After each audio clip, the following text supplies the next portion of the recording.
Friends welcome back അൽ sub talks. ഞാനോട് പറയാൻ പോകണം, അത് നടന്ന കളി ഉണ്ടായിരുന്നു. നമ്മുടെ മുംബൈ ഇന്ത്യൻസും ചെന്നൈ സൂപ്പർ കിങ്സും തമ്മിൽ കളിയുണ്ട്. അപ്പോൾ ടോസ് ജയിച്ച മുംബൈ ഇന്ത്യൻസ് CSKന് ബാറ്റിംഗ് പറഞ്ഞയച്ചു. ഇത് അതിൽ മറ്റേ ഇതിൽ ഈ ഗ്രൗണ്ടിനെ പറ്റി ഇതിൽ പറയുന്നുണ്ട്. അതായത് ഇത് നല്ല ഹൈ സ്കോറിങ് റണ്ണാണ്, നല്ല റണ്ണ് വേണതാണ്. അപ്പോൾ ആകെ കൂടെ 218 എന്ന് പറഞ്ഞ സ്കോറിലേക്ക് എത്തുമെന്ന് പറഞ്ഞിട്ടുണ്ട്. അതങ്ങോട്ട് എത്തിയില്ല. ആകെ ഇപ്പോൾ എത്തിയെന്ന് പറഞ്ഞപ്പോൾ അതൊരു നേരത്തെ ഇപ്പോൾ അതൊരു നേരത്തെ അടിച്ചത് 6 ആയിരുന്നു. അത് 209 ആക്കിയിട്ടില്ല, അത് 207 സഞ്ജു സാംസങ് ഒരു 6 കൂടി, അതിപ്പോൾ 203 ഒരു 6 അടിച്ചാൽ 209. അതാക്കിയത് 207. 6 4 അടിച്ചെന്നറിയില്ല. 6 തന്നെ അടിച്ച് കറക്റ്റ് 6. 4 അടിച്ചാൽ 207, 6 അടിച്ചാൽ 209. അപ്പോൾ അങ്ങനെയുണ്ട്. അപ്പോൾ അങ്ങനെ മുംബൈ ഇന്ത്യൻസിൽ CSKയിൽ നല്ല പ്രകടനം നടത്തിയ ഏറ്റവും ഒരാൾ വ്യക്തി പറയാനുണ്ട്, സഞ്ജു സാംസൺ. ഈസ് ബാക്ക് എന്നാണ് പറയുന്നത്. ബ്രില്യൻ്റ് അടിയായിരുന്നു. നല്ല 105 റൺസാണ് എടുത്തിരിക്കുന്നത് 54 പന്തിൽ. ഒരു നല്ലൊരു കംബാക്ക്. ഇതിലും നന്നായി കളിച്ചൊരു വ്യക്തിയാണ് സഞ്ജു സാംസൺ. അതായത് ഡൽഹി ക്യാപിറ്റൽസിലാണെങ്കിൽ നല്ല പ്രകടനം നടത്തി. അത് ഈ ഇതിലും സൂപ്പറായി കളിച്ചു എന്നാണ് പറയാൻ പറ്റുള്ളൂ. പിന്നെ KKRൻ്റെ കുഴപ്പമില്ലാണ്ട് കളിച്ചു, 48 അങ്ങനെ എടുത്തു. അപ്പോൾ ഇതിലും 100 എടുത്തു. പിന്നെ ഞാൻ പറയുകയാണെന്ന് പറയുമ്പോൾ 208 മാത്രം വിജയിക്കാൻ മുംബൈ ഇന്ത്യൻസ്. അപ്പോൾ ആദ്യം തന്നെ ഫസ്റ്റൊക്കെ ഒരു 4 അടിച്ചു. പക്ഷേ പിന്നെ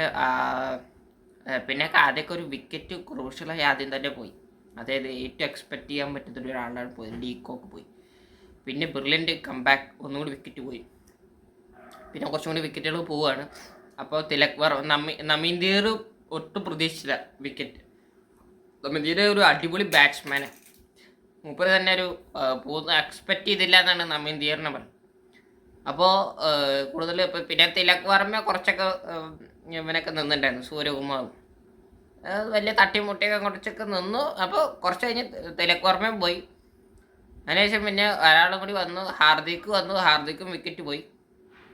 അങ്ങനെ കുറച്ചുകൂടി വിക്കറ്റുകൾ ഇങ്ങനെ ക്രൂഷ്യലായി ഇങ്ങനെ പോകണം. അങ്ങനെ എന്താ പറയുക, ആദ്യം വിക്കറ്റ് ഫെൽ ചെയ്തത് 7 റണ്ണിൽ ഓരോ വിക്കറ്റ്, 7 റണ്ണ് 2 വിക്കറ്റ്, 11 റണ്ണിന് 3 വിക്കറ്റ്. അങ്ങനെ കുറച്ചൊക്കെ വിക്കറ്റ് പോയി അവസാനം 84 4 വിക്കറ്റ്, 86 5 വിക്കറ്റ്, 87 7 വിക്കറ്റ്. അങ്ങനെ കുറച്ചും കൂടി വിക്കറ്റുകൾ ക്രൂഷ്യലായി പോകുന്നു. അവസാനം 100 എത്തിയപ്പോൾ 8 9 അവസാനം 100 റണ്ണ് നോക്ക് ഔട്ട് ആയിരിക്കുന്നു. 103 ചെന്നൈ സൂപ്പർ കിങ്സ് വിജയിച്ചിരിക്കുകയാണ്. Congratulations player of the match Sanju Samson. എന്തൊരു സന്തോഷം. അപ്പോൾ ഇനി വേറൊരു കാര്യമുണ്ട്, അത് പറയണം. അതായത് റൺ റേറ്റ് വെച്ച് പ്രകാരം CSKക്ക് ഇനി ജയിക്കണമെങ്കിൽ അത്യാവശ്യം കുറച്ചും കൂടി കളികൾ ഇനി ജയിക്കണം. ഇപ്പോൾ പ്ലസ് പോയിൻ്റ് ഉണ്ട്, 0 പോയിൻ്റ് പ്ലസ് 18 പോയിൻ്റ് ഉണ്ട്. പക്ഷെ എന്നാലും പറയണം 118. എന്നാലും പറയണം ബാക്കിയുള്ള കളികൾ ജയിക്കണമെങ്കിൽ ഇനി അത് ജയിച്ചേ പറ്റൂ. ഡൽഹി ക്യാപിറ്റൽസിനായിട്ടാണ് കളിയുണ്ട്, അതിൽ ജയിക്കണം. പിന്നെ അത് കഴിഞ്ഞ് ഗുജറാത്തിൽ ആയിട്ടുണ്ട്, അതും ജയിക്കണം, മുംബൈ ഇന്ത്യൻസ്.